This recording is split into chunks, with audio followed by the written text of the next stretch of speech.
لو أنزلنا هذا القرآن على جبل لرأيته خاشعا متصدعا من خشية الله. الحمد لله رب العالمين، والعاقبة للمتقين، والصلاة والسلام على أشرف الخلق أجمعين سيدنا محمد صلى الله عليه وسلم.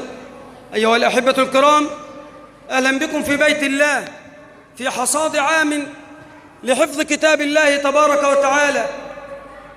وفي هذا اليوم العظيم نحتفل ونحتفي بحفاظ كتاب الله تبارك وتعالى لنكرمهم كما أكرمهم الله بحفظ كتاب الله. وأول ما نبدأ به أجمل حصاد، وهو حصاد القرآن الكريم، زهرة من زهور القرآن تعطر أسماعنا لتكون مثالا لأهل القرآن ومن حفاظ كتاب الله تبارك وتعالى، مع بنتنا زهراء طه تفتتح بكلمات من كتاب الله تبارك وتعالى، فلتتفضل مشكورا. بسم الله الرحمن الرحيم. لا يستوي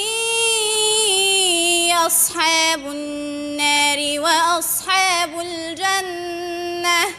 أصحاب الجنة هم الفائزون. لو أنزلنا هذا القرآن على جبل لرأيته خاشعا متصدعا من خشية الله. وتلك الأمثال نضربها للناس لعلهم يتفكرون. صدق الله العظيم. والله إن فيه لحلاوة وإن عليه لطلاوة. أنعم بقوم أكرموا القرآن وهبوا له الأرواح والأبدان. قوم قد اختار الإله قلوبهم لتصير من غرس الهدى بستانا. زرعت حروف النور بين شفاههم فتحولت مسكا يفيض بيانا. مع أجمل بيان ومع أجمل تفسير مع فضيلة الدكتور عطية إبراهيم أستاذ التفسير بجامعة الأزهر، فليتحفنا بكلمة عن أهل القرآن وفضله، فليتفضل مشكورا. نعوذ بالله العظيم وبوجهه الكريم وسلطانه القديم من الشيطان الرجيم. إن الحمد لله نحمده ونستعينه ونستهديه ونستغفره، ونعوذ بالله تعالى من شرور أنفسنا وسيئات أعمالنا، ونشهد أن لا إله إلا الله وحده لا شريك له، ونشهد أن سيدنا محمدًا عبده ورسوله وصفيه من خيرة خلقه وحبيبه. اللهم صل وسلم وبارك على هذا النبي الأمي العربي الأمين وعلى آله وصحبه والتابعين لهم بإحسان إلى يوم الدين. وبعد، قال رسول الله صلى الله عليه وسلم: اقرأوا القرآن فإنه يأتي شفيعا لأصحابه يوم القيامة. وقال صلى الله عليه وسلم: يقال لقارئ القرآن يوم القيامة: اقرأ وارتقي ورتل كما كنت ترتل في الدنيا، فإن منزلتك عند آخر آية تقرأ بها. وقال النبي صلى الله عليه وسلم: القلب الذي ليس به شيء من القرآن كالبيت الخرب. ما أطيب كلام الله، لأن المتحدث هو الله. يقول النبي صلى الله عليه وسلم: من أراد أن يكلم الله فليقرأ القرآن.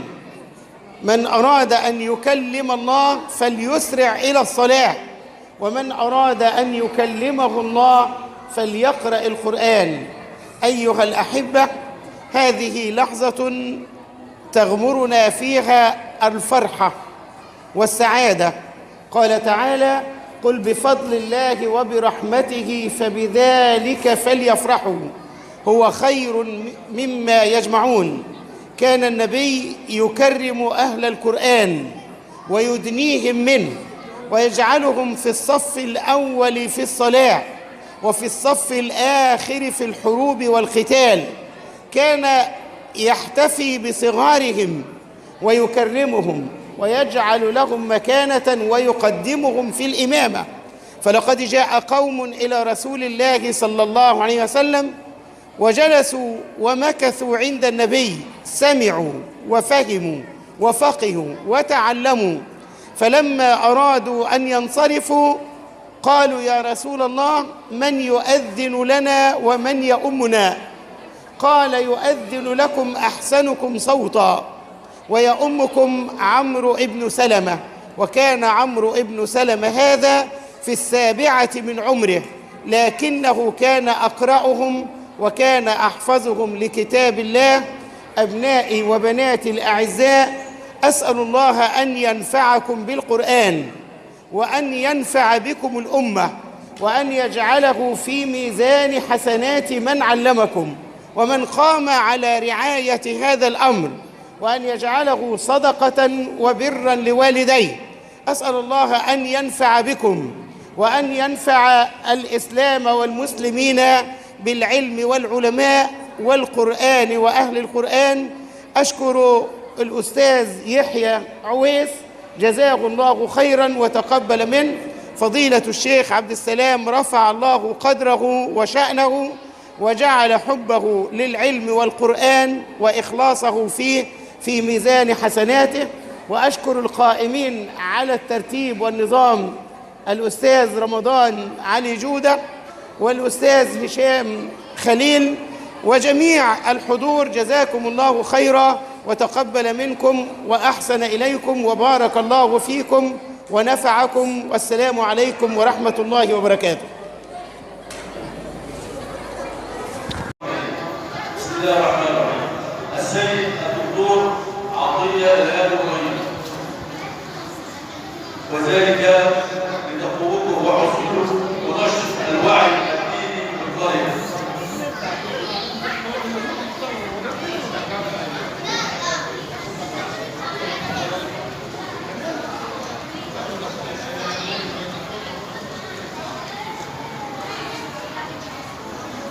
الشيخ عبد السلام أحمد نور. الشيخ عبد السلام أحمد نور.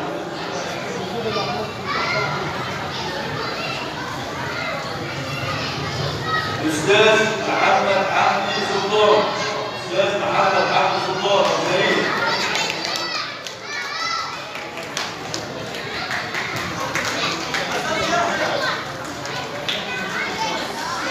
هنبدأ حفظ القرآن الكريم.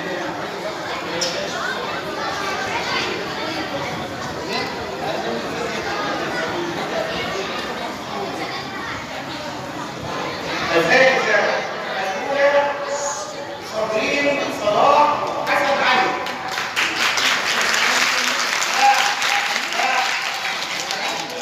احنا اتعودنا هنقول ايه؟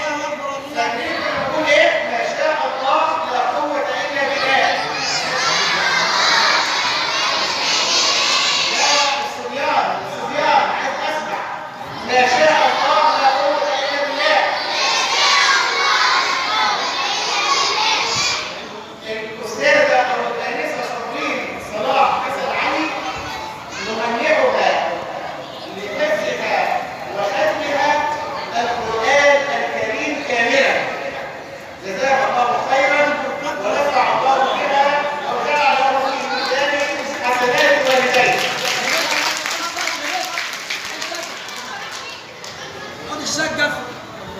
الفائزة الثانية رحمة رضا أحمد.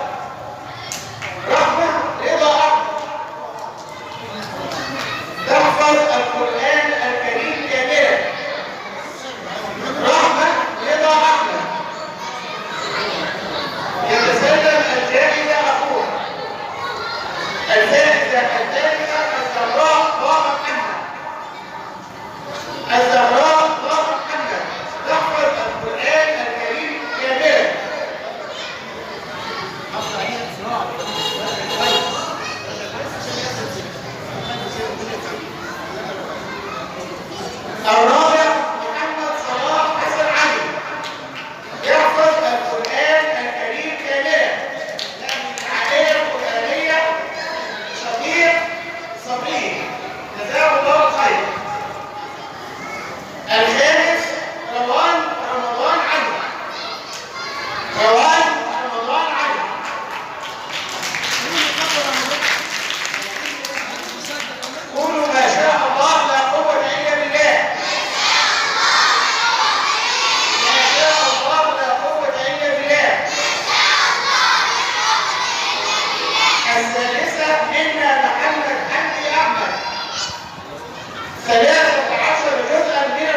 لو أنزلنا هذا القرآن على جبل لرأيته خاشعا متصدعا من خشية الله وتلك الأمثال نضربها للناس لعلهم يتفكرون